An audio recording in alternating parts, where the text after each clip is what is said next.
Shalom Bapak Ibu. Iya, puji nama Tuhan. Dan pagi hari ini tema firman Tuhan itu waspada dampak daripada roh kebencian. Saudara, hari-hari ini kalau kita menyadari bahwa iblis sedang bekerja keras, saudara ya. Iblis sangat bekerja keras bagaimana menjatuhkan setiap anak-anak Tuhan, menggagalkan rencana-rencana Tuhan. Bahkan bagaimana iblis bisa menyusup saudara ya, untuk menghembuskan setiap roh-roh penyesatan ya. Dan penyesatan itu kenapa bisa terjadi saudara? Salah satunya adalah karena setiap anak Tuhan tanpa sadar seringkali tidak membereskan akar-akar daripada kebencian. Saudara, kita akan buka dalam 1 Yohanes pasal yang pertama.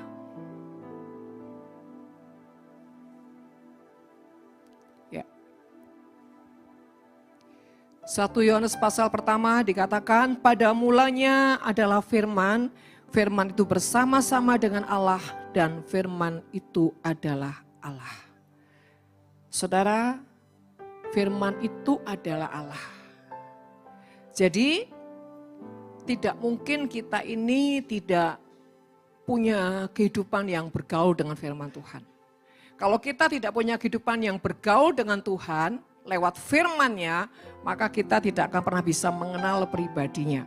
Saudara, bagaimana kita menjadi pribadi yang bisa mengantisipasi setiap celah, setiap virus, bahkan setiap kehancuran yang merobohkan manusia-manusia roh kita.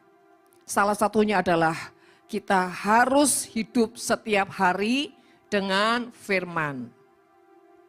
Baca Alkitab. Coba di sini setiap hari siapa yang tidak baca Alkitab? Bukan tanya siapa yang baca Alkitab, yang tidak baca Alkitab. Ayo jujur.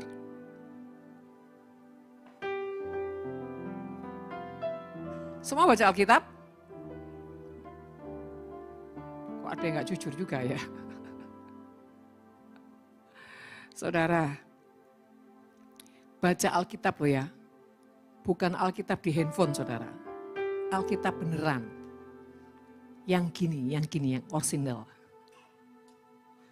Kenapa saudara? Satu, supaya kita tidak melepaskan gaya hidup yang benar. Ya, baca firman Tuhan, baca Alkitab kita, baca firman Tuhan dengan memakai Alkitab kita saudara. Yang kedua saudara terkasih, supaya kita ini bisa fokus. Ketika saudara baca firman, pakai Alkitab saudara. Saudara kira-kira fokusnya bisa terganggu enggak? Halo? Masih ngantuk, lapar atau gimana ini? Atau takut jebakan Batman? Saudara yang baca Alkitab, firman pakai Alkitab aja masih bisa tidak fokus. Fokusnya masih bisa tercuri, apalagi kalau saudara pakai handphone. Lebih mudah berantakan, bukan tercuri. Lebih mudah berantakan fokusnya. Karena apa? Sementara kau baca, pikiran dan hatimu kacau balau. Kenapa? Ada notifikasi yang selalu mengganggu. Terlepas tidak ada notifikasi pun kadang-kadang pikiran juga tidak bisa fokus. Nah saudara terkasih, maka itu saudara kalau kita ini menyadari betapa kelemahan-kelemahan yang seringkali membuat kita tidak bisa fokus, tidak bisa disiplin. Ya kita mau nggak mau jadi orang yang punya apa? Keputusan saudara ya. Punya keputusan untuk melatih diri menjadi orang yang bisa benar-benar fokus. Sehingga apapun yang dilakukan itu tidak sia-sia. Ya. Jadi yang dilakukan itu bisa maksimal. Ya. Nah, saudara kembali lagi. Firman itu harus menjadi kehidupan yang setiap hari kita mau tidak mau, suka tidak suka, harus baca. Baca saudara. Bu saya nggak ngerti, nggak apa-apa. Karena tidak selalu firman Tuhan pada saat dibaca itu tiba-tiba saudara mengerti, tidak selalu. Tapi di sini Tuhan sedang melatih setiap kesetiaan, ketaatan setiap kita. Perkara mengerti dan tidak mengerti itu nomor sekian. Bukan itu tidak penting. Sekali lagi, manusia itu perlu melatih dirinya untuk apa? Setia, konsisten, saudara. Tekun. Yang kedua, yang penting ketika kau membaca, engkau punya kesungguhan hati. Jangan cuma sekedar melakukan. Salah satu kenapa tidak timbul pengertian dan hikmat. Karena ketika kau melakukannya, engkau tidak segenap hati. Engkau cuma melakukan kewajiban, rutinitas. Ini yang membuat apa? Pintu hati Tuhan tidak pernah bisa terbuka. Karena sebuah rahasia itu butuh sebuah respon reaksi hati yang jujur, yang benar, bahkan yang haus, saudara. Saya ngomong haus, saya ingat cucu saya. Haus. Seren haus. Kalau ngomong haus tuh mantap gitu saudara ya. Ketika cucu saya suka ngomong haus, tiba-tiba Tuhan mengingatkan. Karena sudah jarang sekali orang itu haus saudara ya. Haus apa? Haus akan firman. Saudara, Bu, kita ini kan kalau ngomong jujur gak gampang haus firman Tuhan. Ya karena kau tidak melatih. Tidak melatih kebiasaan untuk punya apa? Haus dan lapar. Kalau engkau tidak punya keputusan melatih, kau nggak akan punya apa? Keinginan untuk punya hati yang haus dan lapar, nggak mungkin sama gini loh. Ketika kita ini datang kepada Tuhan, orang kan sering bilang gini, kita harus pakai hati. Jadi kalau nggak punya hati, artinya nggak punya gairah, ya udah nggak ke Tuhan. Nggak juga, harus dilatih, harus dibiasakan. Sama ketika kita berbuat sesuatu kepada orang lain, harus dilatih untuk apa? Segala sesuatu murni, segala sesuatu yang terbaik itu butuh pelatihan, butuh keputusan, butuh kebiasaan, bahkan sampai jadi selera dan gaya hidup. Ya, kembali lagi Bapak Ibu, semua kembali kepada kita ini punya selera apa sih? Mari jadi anak Tuhan, jangan punya selera yang receh, yang rendahan. Yang tidak punya kualitas, yang tidak punya bobot. Yaitu segala sesuatu pokoknya sembarangan, sekedar. Jangan saudara, bahkan bila perlu saudara itu tidak boleh ada di hatimu. Bahkan di gaya hidupmu, bahkan tidak boleh ada di pikiranmu sesuatu yang cuma sekedar. Karena apa? Hidup ini selalu dituntut melakukan yang terbaik. Belajar setia lakukan yang terbaik. Cara kita menghormati orang juga lakukan yang terbaik. Cara kita meresponi orang, belajar lakukan yang terbaik. Semua yang terbaik. Kenapa? Kenapa semua harus dituntut yang terbaik saudara? Supaya kita jadi orang yang tidak bertumbuh dalam kepalsuan. Supaya kita jadi manusia yang membudayakan semua segala sesuatu itu yang murni. Kenapa harus yang terbaik? Supaya itu berkenan kepada Tuhan. Karena apa? Semua yang kita lakukan ini tidak akan keluar dari konteks untuk Tuhan. Semua yang kita lakukan harus dasar dan tujuannya itu untuk Tuhan, untuk kemuliaan Tuhan, saudara. Sekecil apapun. Makanya saudara, mindset kita perlu apa? Kita rubah. Kalau kita punya paradigma seperti itu, maka apapun yang kau lakukan gak akan sembarangan. Terlepas manusia kadang-kadang ada khilafnya. Tapi kalau kau sudah setting pikiranmu bahwa segala sesuatu untuk Tuhan, maka kau gak akan bermain-main. Kau gak akan mau yang receh. Sekalipun kau perlu apa? Melatih diri. Membiasakan sampai itu menjadi gaya hidup.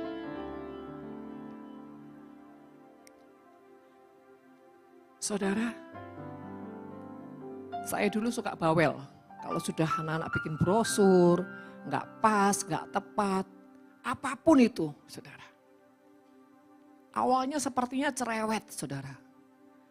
Tapi saya melatih hati, ya, melatih kualitas pekerjaan. Itu jangan asal. Satu, harus minta hikmat Tuhan. Kedua, serasikan. Tiga, bagaimana bisa menghasilkan yang terbaik. Dan semua itu sumbernya apa? Hati. Ya toh saudara, Semua sumbernya hati loh yang kita lakukan. Makanya kalau kita mau punya ibadah yang selalu berkenan, kebiasaan, membiasakan diri, semuanya yang kita lakukan itu pakai hati. Supaya apa? Supaya engkau tidak membudayakan hidup membawa kepalsuan.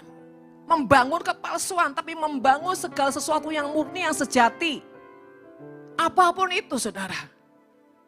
Jangan bangga, jangan suka, bahkan jangan bermegah dalam apa? Kepura-puraan. Jangan menyukai kepura-puraan. Capek. Saudara. Dan engkau akan diperbudak dengan banyak hal ketika engkau membudayakan dirimu dalam hal berpura-pura. Kita ini punya yang namanya hati nurani, saudara. Hati nurani kita, kalau itu tidak benar, pasti alarmnya bunyi. Ya Pak ya saudara? Saya enggak kok Bu, enggak bunyi saya. Enggak pernah bunyi. Lah gimana bunyi kayak bebal? Jadi bagus loh saudara, kalau engkau punya alarm selalu berbunyi itu bagus bereta. Nuranimu menuntut engkau apa? Jadi orang yang berkualitas. Tapi jangan di-reject. Jangan ditunda. Jangan dikebaskan. Tapi motivasikan. Karena sesuatu yang baik, yang mulia itu adalah dari roh Tuhan. Nah artinya kalau kita membudayakan hidup kita selalu hidup bergaul dengan firman Tuhan. Maka ini akan keluar saudara. Efek ini akan keluar. Dampak ini akan keluar. Karena apa? Firman itu roh kebenaran. Kalau kita hidup dalam kebenaran, maka tidak ada kepalsuan. Itu saudara. Jangan orang baca firman, tapi tidak ada perubahan. Tidak berdampak. Tidak ada kebenaran yang bersinar. Tidak ada kasih. Apalagi saudara, kalau karakternya tetap jahat. Mengerikan saudara. Mari takar. Hidup ini jangan suka yang sia-sia. Hidup ini harus membuahkan yang terbaik. Apapun dan gimana caranya. Ya. Hidup ini jangan suka tidak berguna. Tidak ada yang ngamin. Telat. Saudara kok tegang banget sih? Apa yang bikin saudara tegang? Apakah wajah saya ini membuat saudara tegang? Saudara, coba punya keputusan. Hidup ini jangan tidak berguna. Hidup ini jangan tidak berguna. Hidup ini jangan sampai tidak berkualitas loh. Bukan cuma tidak berguna aja saudara. Jangan tidak berkualitas. Hidup ini, saudara, harus berradiasi. Membawa warna, membawa dampak. Setidaknya apa? Damai sejahtera. Bukan kekacauan. Coba saudara, jadikan itu gaya hidup. Hidup jangan sampai enggak berguna itu artinya jangan jadi orang yang kenggong. Jangan jadi orang yang cuek. Jangan jadi orang pemalas. Jangan jadi orang yang banyak berbantah. Jangan jadi orang yang bebal. Supaya apa? Hidupmu berguna. Jadi orang itu kalau lihat sesuatu tuh cepet tanggap, gercep gitu loh. Wah. Bahkan selalu inisiatif. Apalagi yang perlu dibantu. Itu saudara, kalau orang punya gaya hidup seperti itu ya. Percayalah saudara. Surga itu akan selalu mewarnai hatimu. Karena apa? Menunjukkan kau tuh punya kehidupan surga. Orang yang punya kepedulian, ya, orang yang punya empati. Itu menunjukkan surga itu punya apa? Kehidupan di dalam hidupmu saudara. Tapi kalau engkau cuek, engkau enggak mau peduli, engkau enggak pusing. Segala sesuatu cuma dirimu dan dirimu dan dirimu. Sorry saudara, jangankan surga. Hadiratnya Tuhan aja enggak akan apa? Enggak akan rela. Saudara, jangan hidup ini cuma mencintai diri sendiri. Berpusat pada diri sendiri, sehingga sama sekali hidupmu itu cuma apa? Ada di lembah kematian. Orang yang terlalu mencintai dirinya sendiri, tidak mau pusing, ya, itu pasti orang yang tidak pernah bisa dididik. Percayalah, bukan 100%, 1000%. Karena tanda orang yang mau dididik itu tidak akan ada egois. Kalaupun ada, dia berusaha meruntuhkan egoisnya. Karena apa? Egois itu seperti tembok tembaga. Tidak bisa diapa-apain. Kecuali apa? Dia sendiri memutuskan untuk dihancurkan. Mau hebat apapun kau dididik, engkau diajar, engkau dibimbing. Tapi selama dinding hatimu terlalu tebal. Dengan keegoisan, dengan keangkuhan, dengan kebenaran diri. Ya, dengan banyaknya alasan. Enggak akan pernah bisa menjamah hatimu. Sekali lagi saudara. Saya selalu berdoa. Bagaimana keluarga Nafiri itu adalah keluarga yang selalu berpaut dengan firman. Karena firman ini pelita bagi kaki kita. Terang bagi jalan. Kalau kakimu enggak ada pelita, seperti perjalananmu tuh ada dalam kegelapan. Saya tanya, kalau sudah berjalan dalam kegelapan, bukan cuma tersesat, engkau enggak bisa melangkah. Sekali melangkah, kau nabrak sana, nabrak sini. Itu seperti orang buta. Kalau engkau tidak punya kehidupan firman Tuhan, engkau seperti orang yang buta, bahkan tuli. Jadi saudara terkasih, mari firman Tuhan adalah makanan yang harus dan wajib dan tidak bisa tidak kita harus mengkonsumsinya. Nah, firman Tuhan adalah kehidupan apa? Tuhan sendiri. Bagaimana mungkin kita tidak punya hubungan dengan Tuhan? Oh, saya punya kok, Bu. Saya itu memuji-muji Tuhan. Saya dengar khotbah, Bu. Ada orang yang begitu cuma puas hanya memuji-muji Tuhan, dengar khotbah. Saya dengar khotbah itu sampai 5-10 kali, Bu. Kalau kau cuma dengar khotbah, belum tentu saudara. Belum tentu engkau mengalami perubahan. Karena apa? Di lubuk hatimu sudah apa? Ada passwordnya apa? Malas. Mau instan. Tidak mau belajar. Tidak mau menggali. Tidak mau apa? Berjuang untuk bagaimana firman Tuhan digali. Dan orang yang cuma dengar firman Tuhan itu seperti baby yang suka makan instan. Apakah dengar firman tidak boleh? Boleh. Tapi itu ekstra setelah kau baca.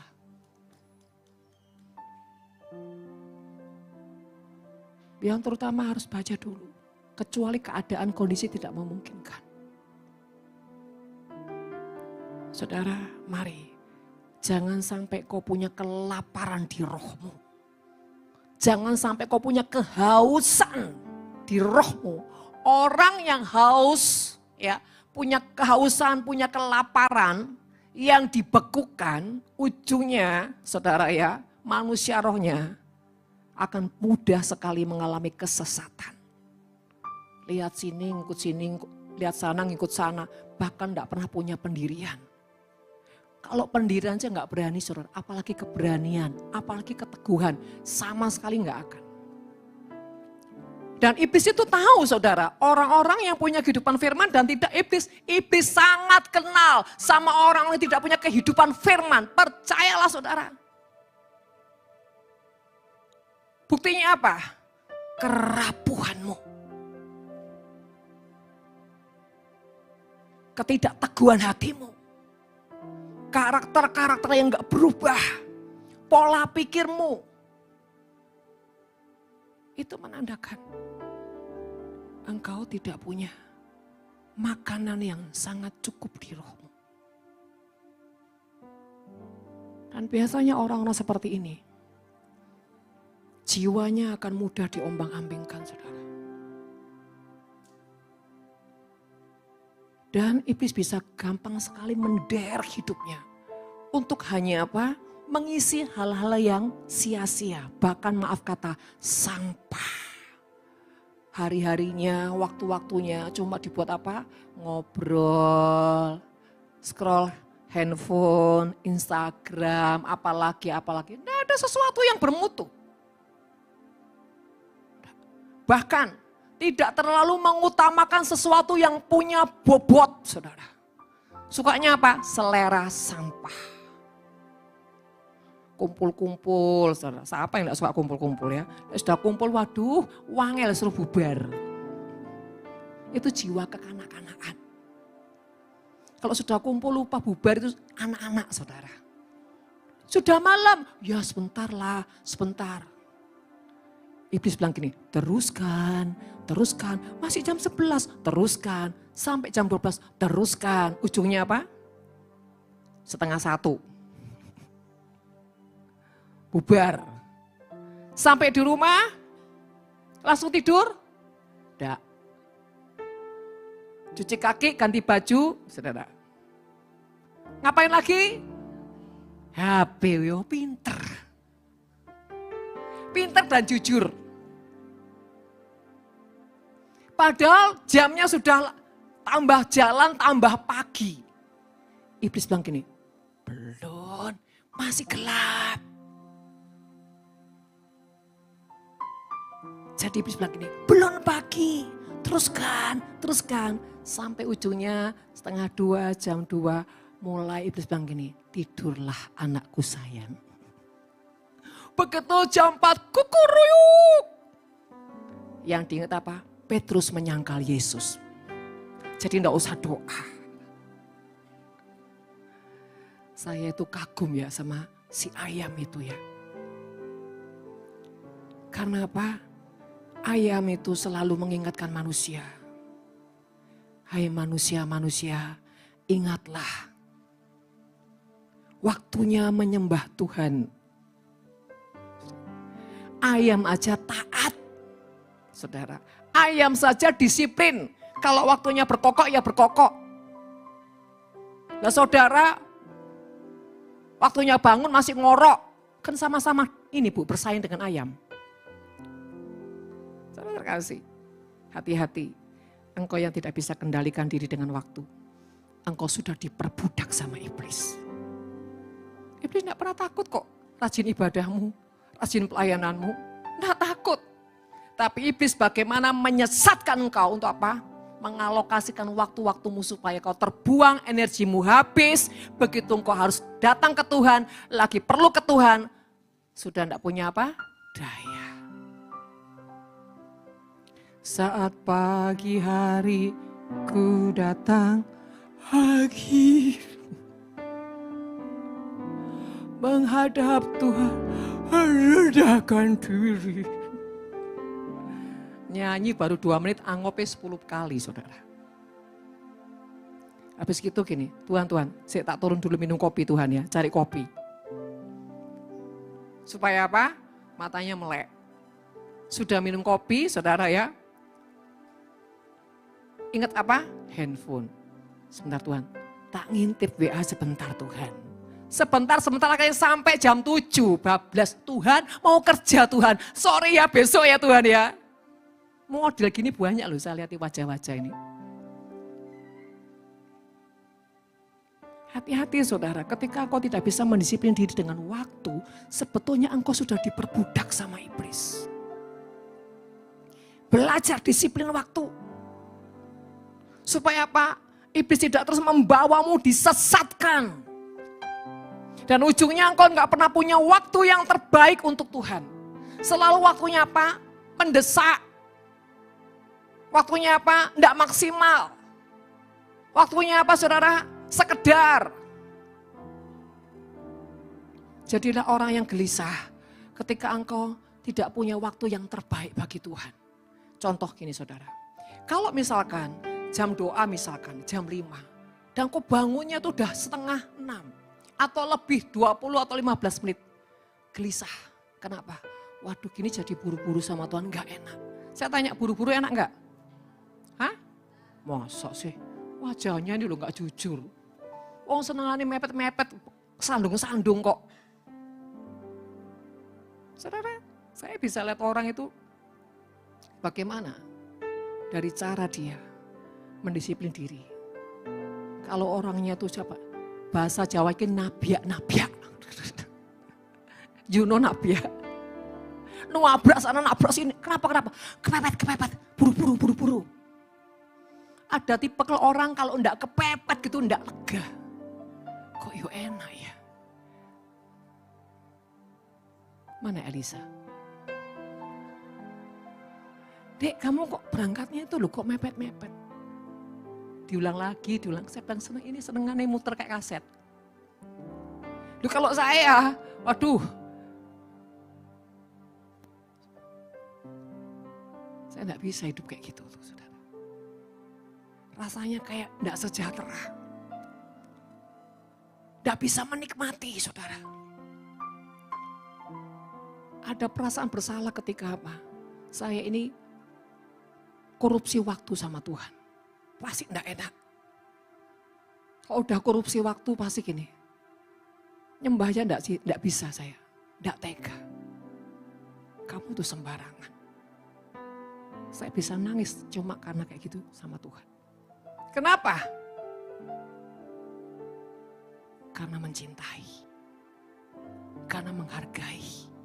Karena menghormati, karena respect. Kalau saudara punya respect sama Tuhan, kok enggak akan sembarangan.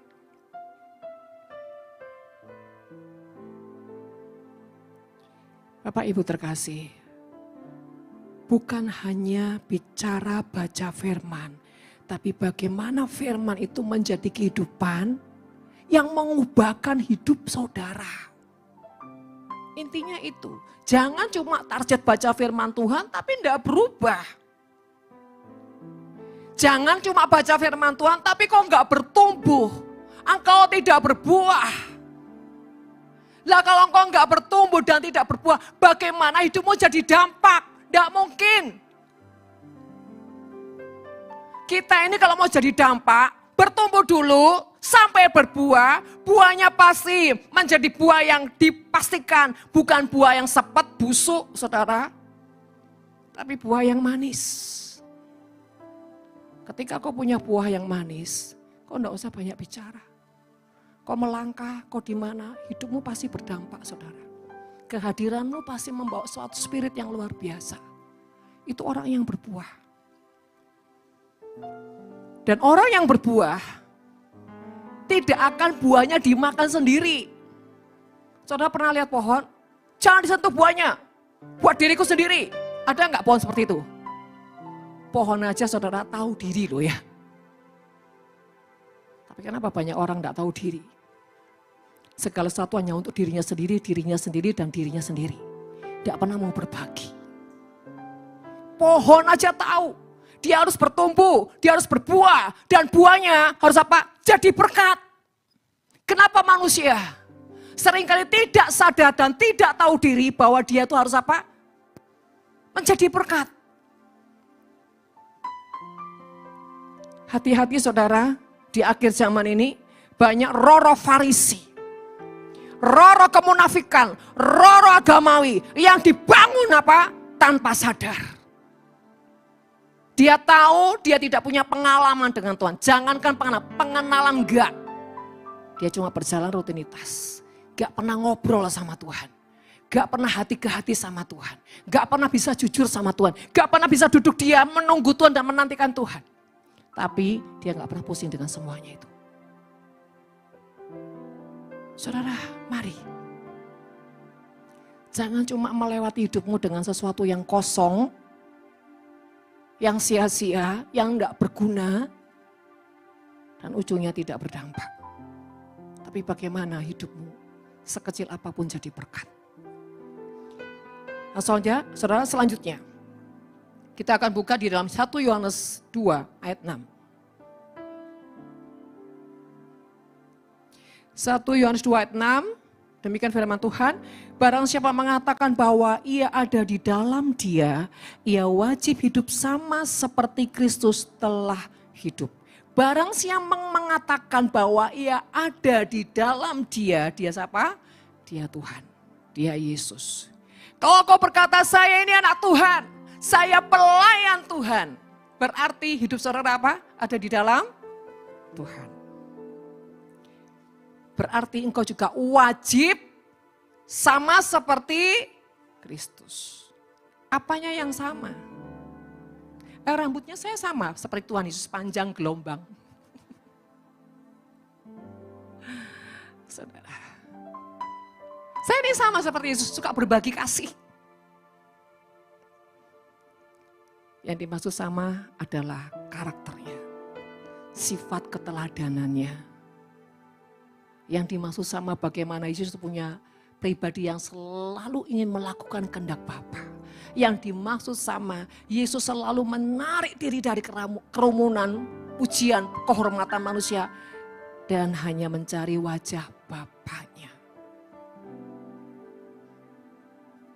Saudara, itulah salah satunya kenapa dikatakan Yesus menjadi serupa dengan Bapaknya. Gimana enggak serupa, saudara? Setiap hari dia mengutamakan apa? Sebuah hubungan mencari Bapaknya. Face to face dengan Tuhan. Orang kalau rajin face to face dengan Tuhan, wajahnya cerah. Auranya itu beda.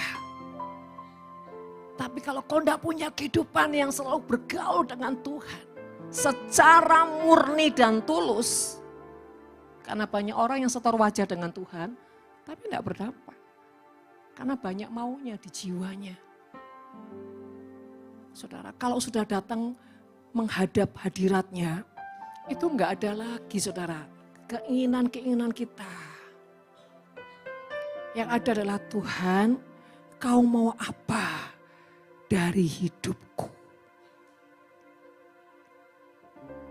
Saudara, rahasia orang yang benar-benar disinari dengan wajah Tuhan. Orang itu tidak pernah banyak permintaan tentang dirinya. Tapi orang itu selalu tanya, apa yang Tuhan mau aku lakukan. Apa yang menjadi kehendak-Mu Tuhan dalam hidupku. Ketika kita ini mengerti kehendak Tuhan dan membiarkan kehendak-Nya terjadi atas kita, berarti kita orang yang siap melakukan berjalan atas skenario-Nya. Ketika kita meresponi yang menjadi kehendak-Nya, skenario-nya, disitulah saudara, semua tentang kita itu diruntuhkan, dihancurkan, diremukkan, dilembutkan, maka yang ilahi itu terimpartasi pada kita. Makanya akhirnya wajahnya jadi disinari. Saudara, kenapa saya itu kalau doa berkat selalu ngomongnya gitu. Tuhan menyinari engkau dengan wajahnya. Tuhan melimpahkan engkau dengan kasih karunia. Itu bukan cuma sekedar ngomong. Tapi salah satunya iman saya. Bahwa hidupmu senantiasa disinari oleh wajahnya. Berarti apa? Kalau engkau mau disinari dengan wajahnya. Saya tanya, saudara kalau mau cari sinar. Saya tanya, saudara memburu sinar, mencari mendekat dengan sinar atau menjauh? Mendekat. Itulah salah satunya. Doa saya. Kenapa saya katakan itu? Supaya hatimu itu ada tarikan untuk dekat dengan Tuhan. Semakin dekat engkau bukan cuma disinari. Tapi engkau tinggal di dalam terang itu. Kalau orang yang selalu tinggal dalam terang itu, saudara. Hatinya gak gampang tergoncang. Dia punya ketetapan. Sekalipun dagingku dan hatiku habis lenyap, gunung batuku dan bagianku tetaplah selama-lamanya. Apapun keadaannya, apapun kondisinya, Dia yang terutama dan utama dalam hidup kita. Itu kalau orang sudah dirami dengan sinar Tuhan. Tetap sebagai manusia yang wajar, yang normal, yang natural. Masih ada saudara yang namanya takut, khawatir, gelisah. Tapi itu hanya sekilas info lewat. Tidak tinggal dan tidak tetap. Saudara yang terkasih, kalau engkau berkata, engkau adalah orang yang selalu saudara di dalam Tuhan, maka hidupmu wajib Sama seperti Kristus yang telah hidup, itu artinya sudah memberi contoh, sudah memberi teladan, dan ikuti saja teladannya, ikuti aja jalannya, ikuti aja aturannya, ikuti aja apa maunya, ikuti aja kehendaknya, tanpa banyak tanya. Saudara, saya kasih tahu ya, kalau manusia ketika Tuhan menyodorkan sesuatu dan dia banyak sekali pertanyaan, percayalah saudara tidak akan lakukan apa-apa. Bukan berarti kita nggak boleh tanya sama Tuhan, bukan berarti kita nggak boleh tanya, cari peneguhan, bukan berarti kita tuh nggak boleh minta tanda-tanda Tuhan, boleh. Tapi kita harus jujur, ketika kita bertanya, sebetulnya itu dalih untuk menutupi alasan atau memang kerinduanmu untuk apa? Memastikan apakah ini Tuhan. Seringkali manusia itu tidak menyadari yang di jiwanya ini loh. Ekspresinya itu seringkali enggak jelas. Bahkan tidak menyadari sumber ekspresi ini apa. Sebuah kebenaran, kejujuran, kesejatian atau dalih untuk apa? Menutupi alasan-alasannya. Bapak Ibu terkasih. Ketika Tuhan sampaikan ini tadi pagi. Saya melihat seperti sesuatu yang Tuhan sedang bersihkan dan bersihkan. Bahkan saya melihat ya seperti sebuah perabotan itu bermacam-macam. Ada yang kayu jerami, saudara. Ada yang emas. Dan saya melihat dengan kasat mata seperti Tuhan tuh menempatkan tempat itu pada tempat masing-masing. Bahkan saudara, ada yang berupa emas, berlian. Begitu yang dua ini saudara, Tuhan taruh tidak di sembarangan. Dia taruhnya di tempat tersembunyi, tempat khusus.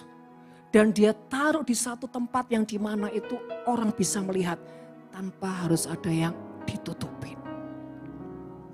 Dan saya tanya Tuhan, maksudnya apa Tuhan? Manusia itu punya kehendak bebas. Dia mau dipakai seperti apa dan dia mau jadi seperti apa. Karena Tuhan ada Tuhan yang tidak pernah memaksa kita. Nah, saudara, mari miliki keputusan untuk jadi yang terbaik apapun itu. Yang tahu kita yang terbaik adalah satu, diri kita sendiri dan Tuhan. Sekalipun mungkin manusia tidak mengerti, bahkan tidak terlalu saudara menanggapi perjuangan kita. Kita nggak usah pusing apa kata manusia. Tapi bagaimana kita memastikan apa yang kita lakukan, Tuhan itu berkenan. Hari-hari ini kejar perkenanan Tuhan.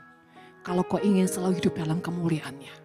Selanjutnya ayat 9. Dikatakan barang siapa berkata bahwa ia berada di dalam terang. Tetapi yang membenci saudaranya, ia berada di dalam kegelapan sampai, kapan saudara? Jadi kalau kita bilang kita ini ada di dalam terang, di dalam firman. Tapi ada satu sisi kita ini punya kebencian. Bisa gak saudara? Tidak bisa. Gini Bu, kalau kita tidur kita bisa nyalain lampu kecil Bu. Supaya gak silau. Oh ya? Jadi hidupmu bangga dengan sesuatu yang redup. Hanya sebagai lampu tidur, pantas imanmu tertidur terus. Ada orang bilang, kita tuh enggak usah yang terlalu berekspektasi Bu ya. Ekspektasi itu nanti kita kecewa. Padahal di balik semua itu apa? Malas. Saudara, kalau engkau bangga dengan cuma lampu sinar hatimu yang redup. Dan begitu kau bangganya itu cukup. Saudara, saya tanya, kalau saudara butuh sesuatu yang sifatnya itu membaca, meneliti segala sesuatu, saya tanya, yang kau butuhkan terang atau redup? Terang. Saya ini di rumah yang suka tukang nyalain lampu, saudara. Pokoknya kalau saya sudah turun ke ruang tamu, enggak cukup satu lampu, semua saya nyalain. Sampai suami saya bilang, boros ini. Enggak tahu ya Pak, begitu terang hati saya itu terang rasanya.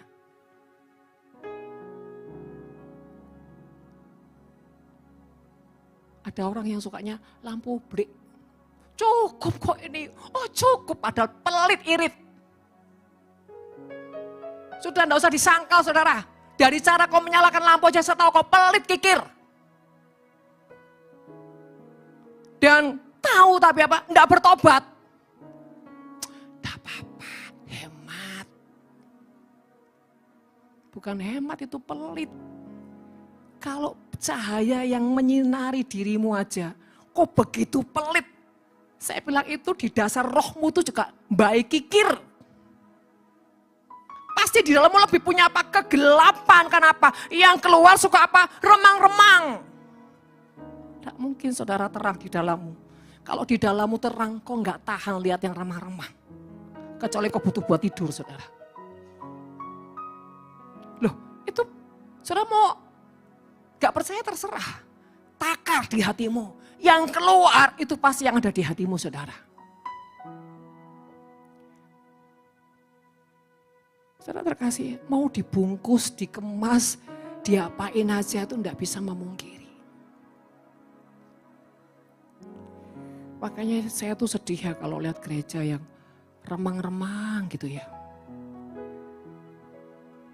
Untuk membedakan diskotik dan gereja itu sekarang beda-beda tipis. Karena penyembah-penyembahnya juga glamor-glamor gitu saudara ya. Sudah dempulannya kadang-kadang tobel saudara ya. Belum lagi kalau sudah pakai kacamata nyentrik dengan main pakai kacamata Ray-Ban. Saya bilang tuh mau ngapain gitu loh. Tersesat saudara. Bisa nggak di dalam gereja tersesat? Sangat bisa. Bahkan mengadakan penyesatan bisa nggak? Bisa. Hatimu yang jahat kalau nggak bertobat, engkau melayani, itu penyesatan yang kau ciptakan.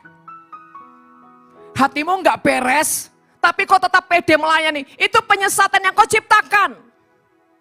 Jangan bilang penyesatan di luar gereja, penyesatan banyak di dalam gereja. Orang-orang yang lain tapi dia nggak punya hubungan dengan Tuhan, itu penyesatan namanya.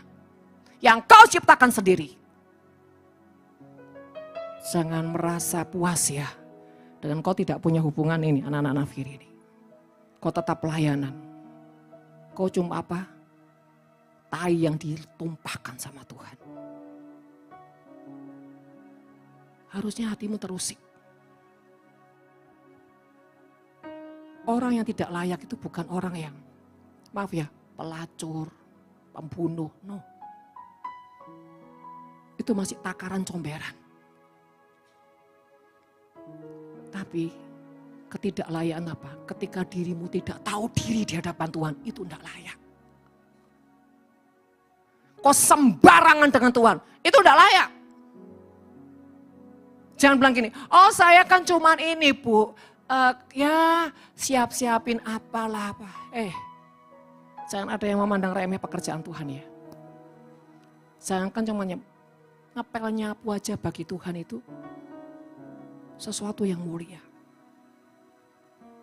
Apapun tentang Tuhan itu mulia. Tidak ada yang comberan. Jadi saudara terkasih, mari jadilah hidup yang selalu saudara menyadari bahwa saya ini adalah terang Tuhan. Jadi tidak boleh ada kegelapan dalam diri saya. Tidak boleh ada abu-abu di dalam diri saya. Tapi kebenaran harus menjadi dasar segala sesuatu yang menguasai hati saya. Terlepas manusia itu berproses saudara. Semua manusia pasti berproses. Enggak ada manusia tiba-tiba jadi suci, bersih. Enggak, berproses. Tetapi dalam proses itu tidak ada apa manipulasi. Tidak ada kemunafikan. Tidak ada kebebalan. Tetapi kejujuran yang sejujur-jujurnya. Terlepas masih ada kelemahan. It's okay. Firman Tuhan berkata, orang benar jatuh berapa kali? Berapa?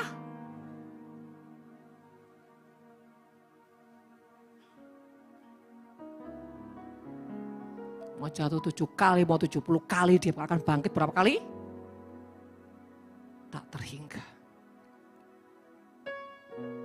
Saudara terkasih, itu artinya gini, keputusan di hatimu. Jangan mikirin jatuhmu. Pikirin keputusanmu itu apa. Saya mau dibersihkan terus Tuhan. Saya mau dimurnikan, saya mau dibentuk, saya mau didewasakan. Itu yang menjadi dasar perkenanan Tuhan. Bukan jatuh bangunmu, saudara. Tuhan tidak pernah pusing dengan jatuh bangunmu. Kalau itu memang tidak sengaja. Kalau itu memang kekilafan, it's okay. Tapi jahat di mata Tuhan kalau engkau sengaja dan engkau sengaja membuat dirimu jatuh. Dengan apa? Kebebalanmu, kebenaran diri, keangkuhan, kesombongan. Itu yang Tuhan tidak berkenan.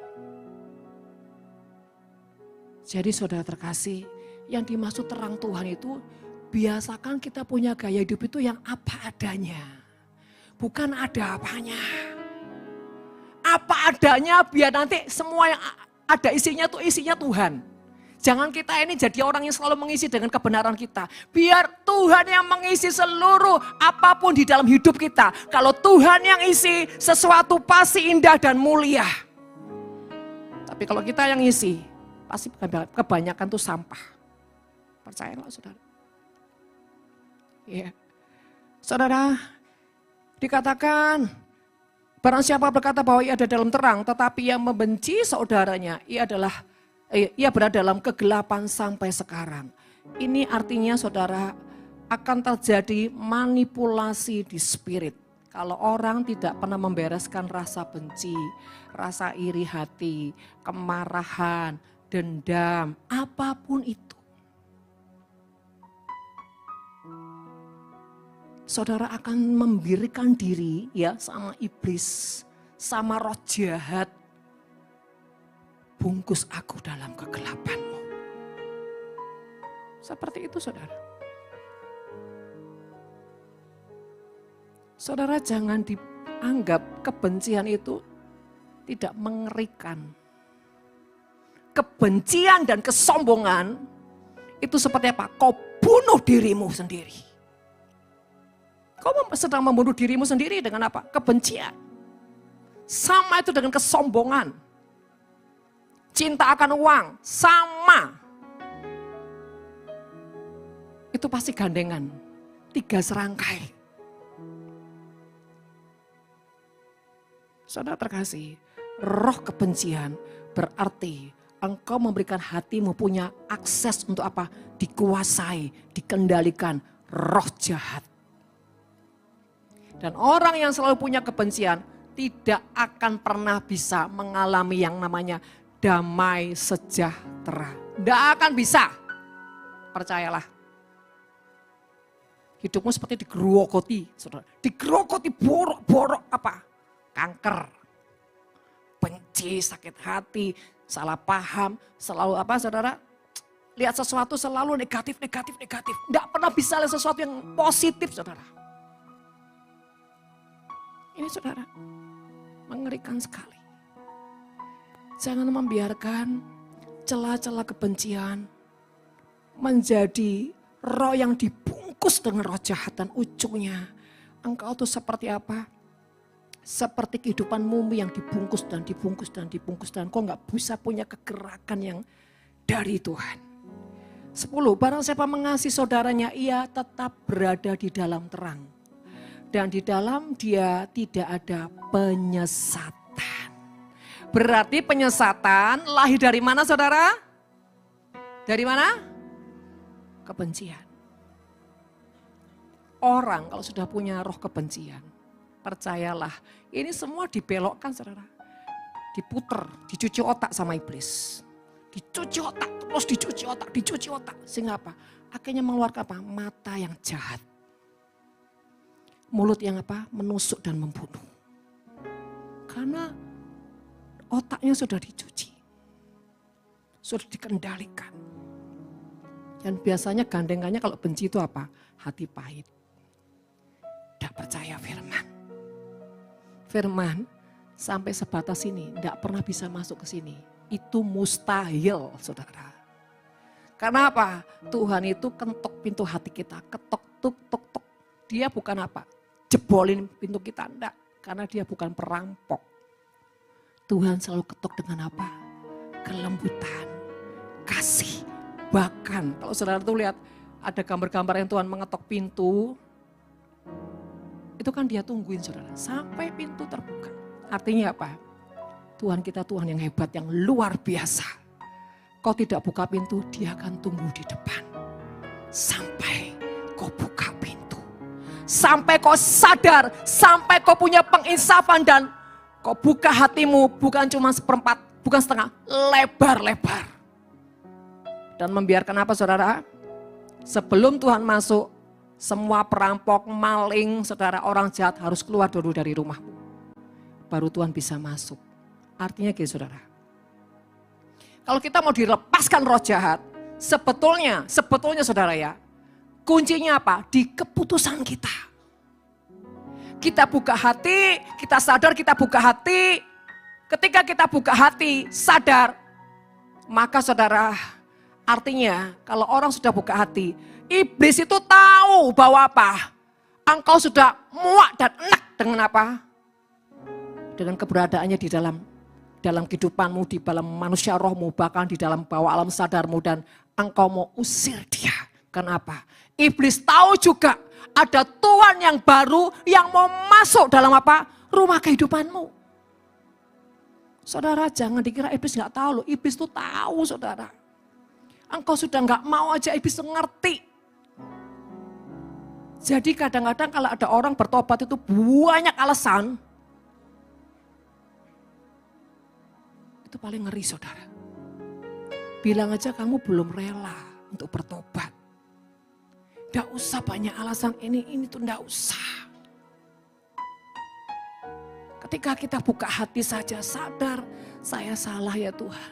Kau buka hati. Kenapa ketika orang itu insaf, sadar dan ketika dia bisa nangis saudara. Sebetulnya ketika dia sadar dia insaf dan dia sampai nangis itu sebetulnya roh jahat sudah keluar otomatis. Roh jahat itu otomatis keluar saudara. Kenapa hatimu disentuh dengan Roh Kudus yang di dalammu tadi yang tertidur. Saudara, Roh Kudus gak mati, dia cuma tertidur, dia vakum. Begitu kau buka hati dan insaf, maka kejujuran dan ketulusanmu tiba-tiba membawa apa? Dia bangkit dan hidup. Makanya engkau disentuh, engkau menangis. Tapi Tuhan belum masuk saudara, belum masuk.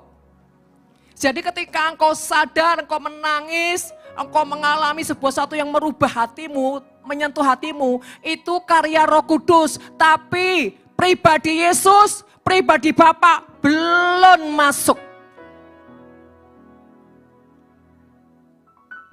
Apa yang kau perlu lakukan? Buka hatimu dan katakan, iblis, enyahlah dari kehidupanku. Usir dia. Iblis ini juga tahu tuan rumahnya membuat dia tetap di situ atau mau usir dia.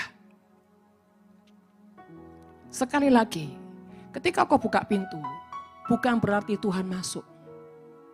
Langkah selanjutnya adalah, Tuhan masuklah dalam kehidupanku. Baru dia masuk saudara. Atau Tuhan ubah hidupku, didik aku, baru dia masuk. Tapi belum ngapa-ngapain juga. Loh kok gitu sih Bu? Ribet banget ya Bu ya. Bukan perkara ribet saudara. Bayangin Tuhan di hidupmu yang sudah puluhan tahun tinggal di bawah alam sadarmu. Itu sudah mengarak. Sudah ngakar. Itu butuh dicabut. Makanya apa ada proses. Proses itulah jalan untuk mencabut semua tuan-tuan lama yang memperbudak hidupmu di bawah alam sadarmu. Proses. Dan proses itu pun kalau jiwamu tidak punya kerelaan, tidak punya pengikhlasan, tidak dengan bersuka hati dan segenap hati, maka kerja Tuhan akan setengah mati saudara. Karena apa? Sekali lagi Tuhan bukan pribadi yang suka paksa kita. Kita ikhlas seperempat, ya Tuhan kerjanya seperempat saudara. Tuhan, jangan cabut terlalu kuat. Seperempat saja. Ya, seperempat. Ikuti apa yang jadi maumu. Itu Tuhan. Istimewanya Tuhan, sekalipun dia Tuhan, dia tidak pernah paksa kita. Seikhlasnya kita mau berubah seperti apa, seberapa, relanya kita seberapa, percayanya kita seberapa mau diobrak-abrik. Enggak mau ya enggak apa-apa. Tuhan jangan diobrak-abrik Tuhan, dilus-lus aja Tuhan pelan-pelan tapi asal kelakon ya sampai jenggot temu. Karena apa? Maunya pelan-pelan. Tuhan bertobat enggak usah sampai yang luar biasa. Pelan-pelan lah Tuhan, kan pokoknya punya pertobatan. Percayalah saudara, ketika kau punya persepsi seperti itu, kau enggak akan pernah bertobat. Percaya. Hidup ini kalau sama Tuhan cuma bisa apa? Ya atau tidak. Tidak bisa, setengah-setengah tidak bakal. Tuhan enggak bakal mengerjakan apapun di dalam dirimu kalau engkau masih setengah-setengah. Dia enggak bisa saudara, kerja setengah-setengah. Kalau kau mau, relakan hatimu, terserah Tuhan mau diapain, biarkan dia bekerja. Tidak usah ditanyain, tidak usah banyak alasan, tidak usah ngatur Tuhan. Biarin dia kerja. Karena apa? Pada saat Tuhan bekerja, dia masuk ke bawah alam sadarmu. Roh itu bekerja untuk apa? Terus membersihkan semua celah-celah yang terjepit, yang tersisip apa? Di bawah alam sadarmu. Itu dibersihkan sampai dia cabut semua akarnya. Karena Tuhan mau akar kita itu adalah akar kebenaran. Bukan kegelapan. Kalau saudara tahu bagaimana saudara bisa melihat cara Tuhan menarik akar, itu tidak gampang. Dia terkadang menangis. Dia terkadang seperti apa? Dihina oleh apa? Manusia. Karena pada saat Tuhan melakukan, manusia kadang-kadang marah-marah toh. Tuhan, kenapa tidak selesai Tuhan? Tuhan dibentak-bentak. Tuhan bilang gini, iya nak, iya. Saudara pernah lihat anak yang kurang ajar sama orang tuanya, bentakin orang tuanya? Itu juga yang sering kita lakukan kepada Tuhan. Dan bedanya dia tidak pernah marah sama kita. Tuhan, kau maki kayak gimana? Enggak marah. Cara Tuhan marah apa sih? Kalau kau sombong. Kau sok tahu, sok benar. Kau banyak alasan. Tapi kalau kemarahanmu karena kesakitan dan kau di luar kemampuan. Kau nangis, kau jerit. Dia tidak pernah marah. Dia akan berkata, nak, dengan sangat berat hati.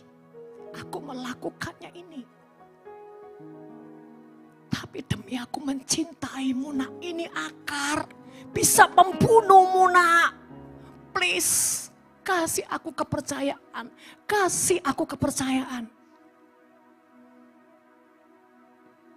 Saudara, manusia ini selalu identik dengan pemberontakan.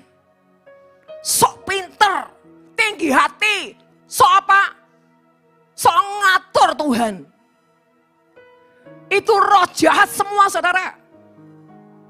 Hati-hati, selubung roh jahat yang membuat engkau seringkali dalam penyesatan yang kau ciptakan sendiri. Karena apa? Terlalu banyak pemberontakanmu. Belajar jadi pribadi yang punya hati hamba. Tidak usah ngatur Tuhan. Dia tahu kok. Dia tahu yang terbaik. Percaya. Makanya saudara, perlu apa?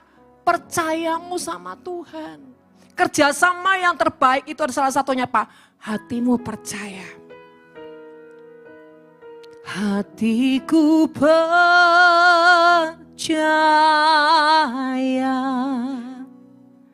Hatiku percaya.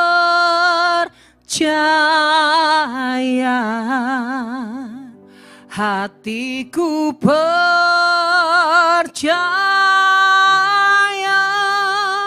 selalu ku percaya.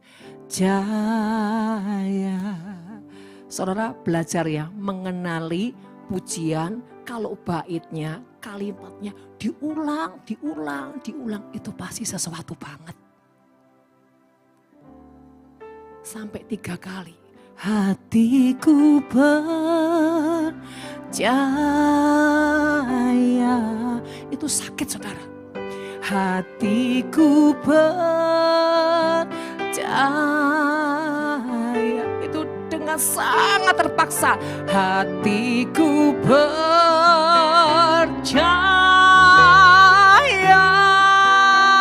Terakhir. Selalu ku percaya. Jadi saya mau bilang 3 itu tubuh, jiwa, dan roh. Selalu ku percaya. Saudara tahu itu akar yang dicabut. Makanya terakhirnya hatiku percaya.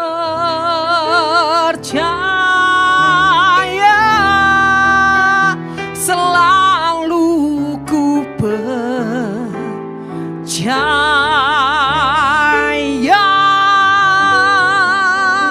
Itu selalu artinya kali. Tuhan tanpa batas campur dengan kekuatanmu. Itu seperti orang yang melahirkan bayi. Keluar anaknya saudara. Itu kan orang melahirkan kan butuh tenaga sekuatnya saudara ya. Otaknya udah gak mikir lagi. Pokoknya gimana anak keluar melahirkan. Ketika engkau melahirkan sesuatu yang ilahi.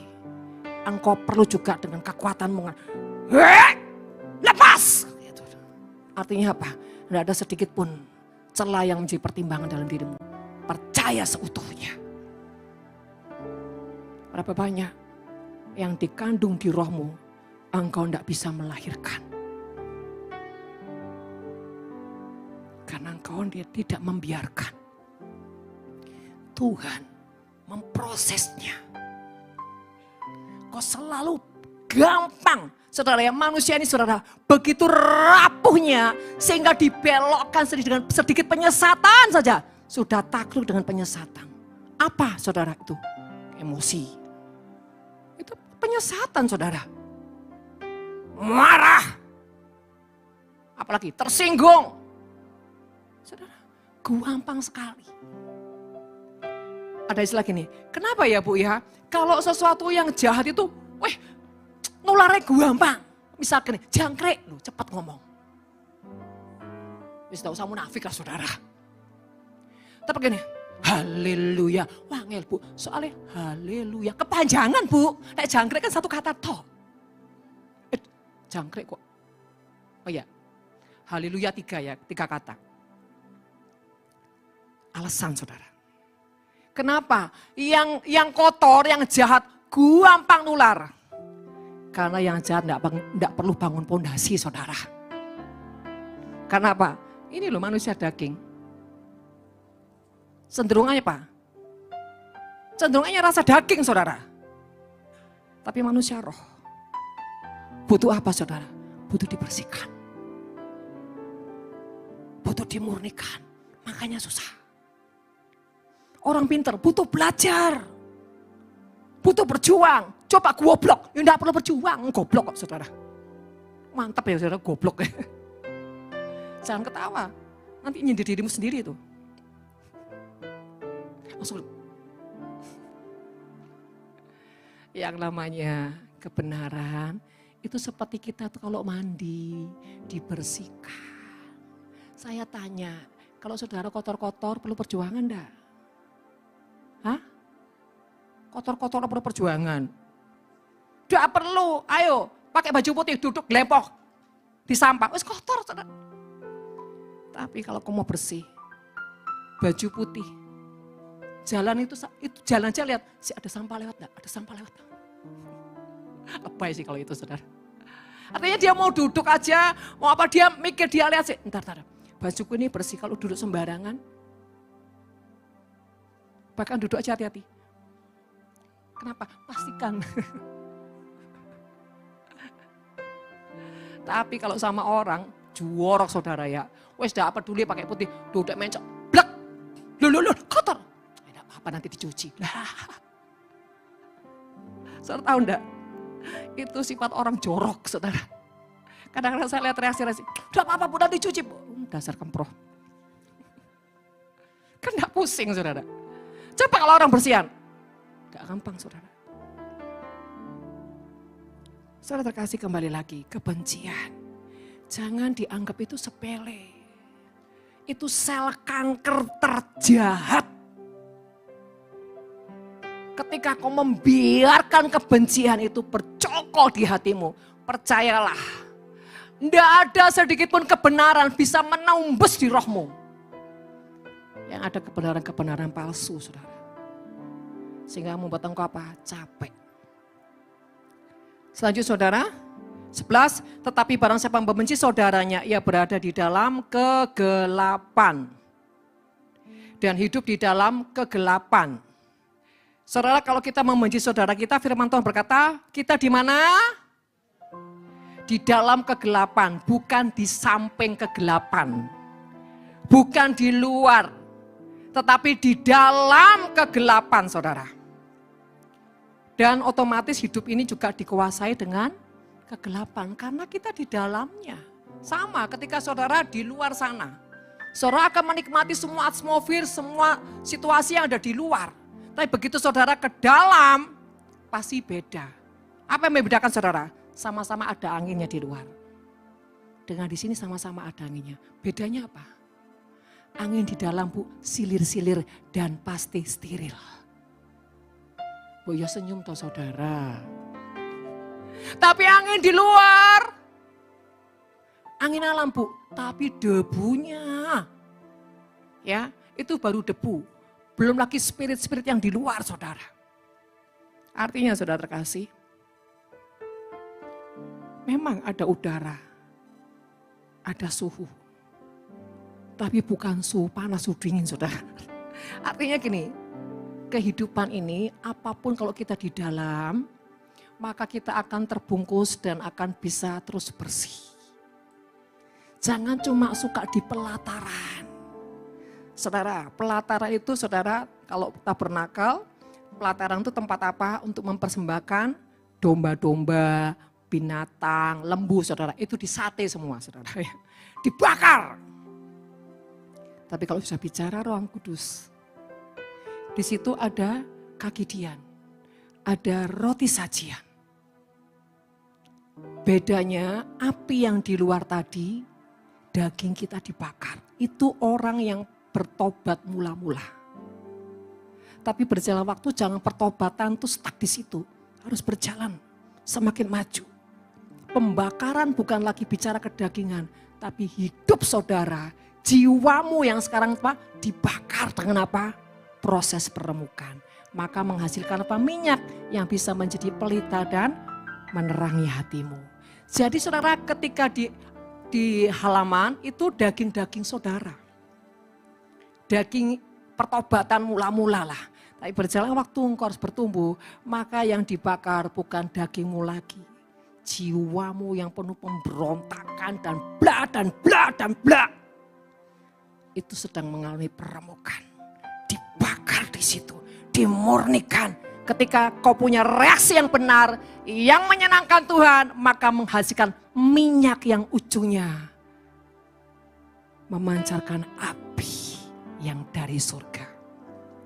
Dikatakan meja sajian, itu firman harus menjadi kehidupan.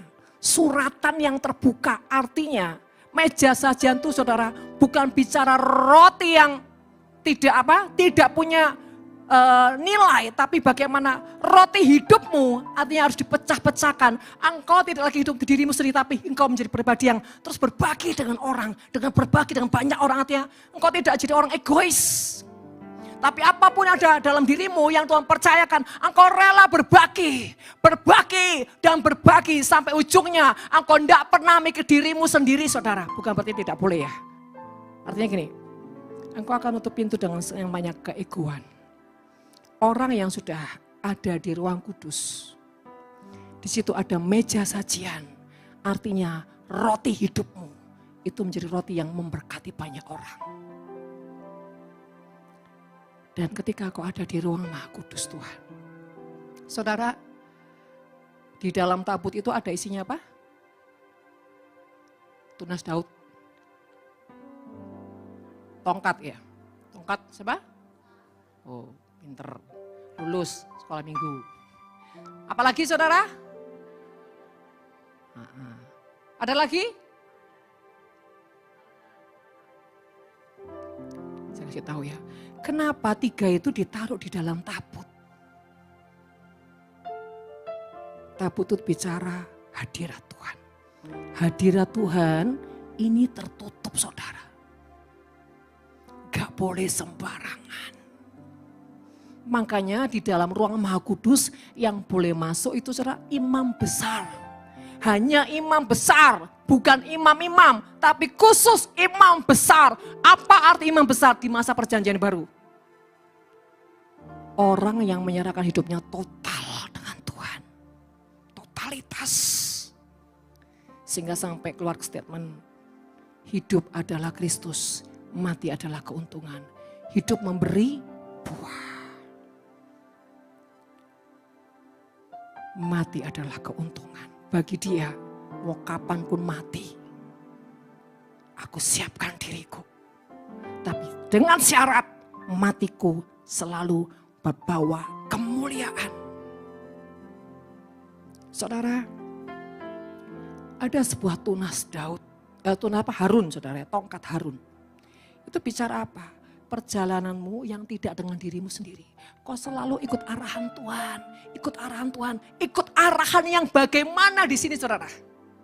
Ingat, tabut bicara hadirat Tuhan, perjanjian, kekudusan, kemuliaan Tuhan. Dan tongkat bicara apa? Otoritas Tuhan yang sepenuhnya engkau berjalan atas kehendak Tuhan seutuhnya. Sehingga apa? Tidak lagi bicara tentang dirimu, semua tentang Tuhan. Ada lagunya. Tuhan ini yang ku punya, kehidupan yang telah kau beri. Kasih-Mu buatku mengerti, hidupku ini lagu cinta untuk-Mu. Saudara paham maksudnya pujian ini? Ini satu bicara tentang orang yang tahu diri dengan Tuhan. Tahu diri banget. Bahwa kehidupan yang Tuhan sudah beri itu bukan untuk diriku, untuk Tuhan. Kasih-Mu buatku mengerti. Apa saudara? Ketika Tuhan izinkan kau mengalami peremukan, didikan, dimurnikan. Engkau tahu, engkau izinkan rasa sakit itu dengan ikhlas. Karena apa? Engkau tahu di balik semua itu apa? Ada cintanya Tuhan. Dia mengerjakan karena cinta. Dia mengerjakan karena sayang. Kalau kita disuruh ngalah, bukan saudara, bukan berarti kita dibuat kalah-kalah. Enggak nak. Karena engkau itu adalah milikku. Anak kesayangan dan anak kehormatanku, anak kerajaanku. Jadi ketika kau tidak bisa mengampuni, nak, itu sampah nak, aku tidak rela. Tapi ketika kau bisa mengampuni, itu emas, itu kemuliaan, itu berlian, dan itu aku banget nak. Supaya engkau dan aku menjadi sama. Rasa sakit yang seringkali Tuhan izinkan, kita harus melewatinya, membayar harganya. Kalau kita tahu, kasih-Mu buatku mengerti. Arti apa? Waktu Tuhan kerjakan itu bukan dengan Tuhan rasa marah dan rasa mau balas dendam, enggak. Itu dilakukan karena kasih. Sampai apa? Ketika kita mengeluarkan reaksi-reaksi yang baik, baru dia bilang, hidupku ini lagu cinta untuk-Mu. Saudara, kenapa cinta itu dilambangkan dengan hati? Kenapa enggak jantung saudara? Kenapa enggak paru? Kenapa hati saudara? Pertama, hati itu lambangnya warnanya merah. Darahnya, nyawanya. Orang kalau jatuh cinta, punya gelora. Bahkan nyawanya pun, dia nggak akan sayangkan untuk diperkorbankan. Dan hati, tempat di mana wadah sebuah kelembutan. Yang di situ sedang berproses. Dan mengizinkan semuanya mengalir begitu indah. Kalau jantung kan debuk, debuk, debuk ya saudara ya. Kalau jatuh cinta, debuk, debuk, debuk, debuk. Kalau nggak percaya, tanya Salki yang jatuh cinta. Nggak usah kemana-mana, nggak usah heboh, tenang, tenang, tenang. Anak Yud tenang ya.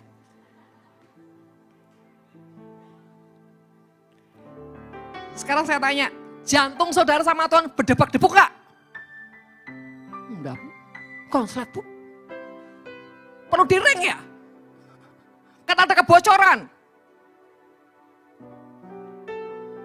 Loh, yang jawab enggak ada cuma sedikit toh. Yang lain mau diring. Kalau nggak mau diring, jadi jantung yang sehat. Lari pagi, orang Mairama saudara.